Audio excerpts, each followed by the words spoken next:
GERD, she had GERD because she doesn't have enough stomach acid, because she doesn't have enough iodine, so she can't close the valve. And of course, they put her on Prilosec. Now she's on Prilosec, she has no cholecystokinin. Cholecystokinin doesn't tell the gallbladder to dump, so it just sits there and forms stones.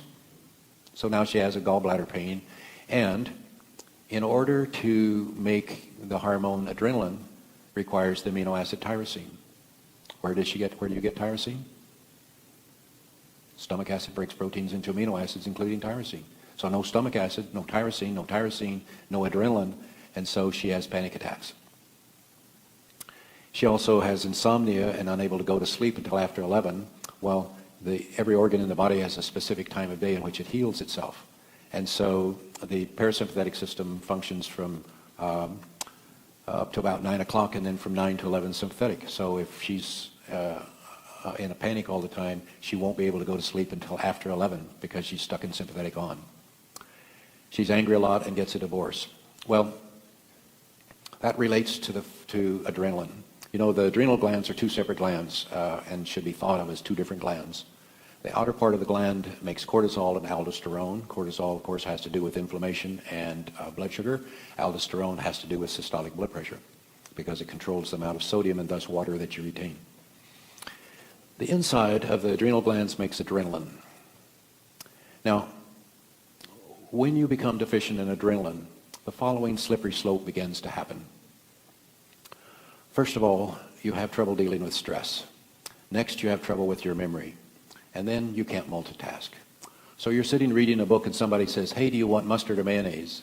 You become angry because they interrupted you. But you don't have enough mental horsepower to keep your mind attached to your book and to figure out which one you want.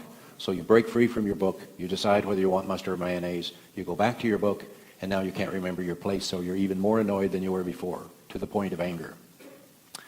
Then eventually it gets to where you can't stand any stimulus. So you hate loud music, you can't stand loud noises, you can't be around a rowdy crowd, and you can't be around people who are arguing.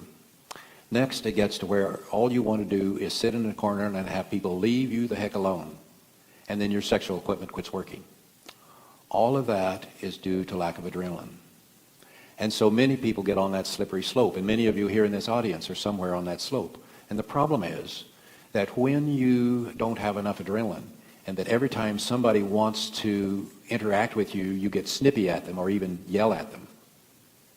And if you don't like to be touched and your sexual equipment doesn't work, it creates real problems within a marriage too, doesn't it? And so what happens is that a person who is deficient in adrenaline is not a good spouse, is not a good parent, is not a good kid, is not a good friend, is not a good worker, because in all of those situations, people want to interact with you, don't they? And you get angry and just simply can't deal with it when they try to. And so your whole life falls apart. And it falls apart because you don't have the things necessary to make adrenaline. So what are the things necessary to make adrenaline? The amino acid tyrosine, vitamin C, and vitamin B6. What's the body's source of tyrosine? Stomach acid, right? You eat a protein, breaks it into amino acids, including tyrosine. So if you don't have stomach acid, you will become deficient in adrenaline, and your life will get flushed down the toilet.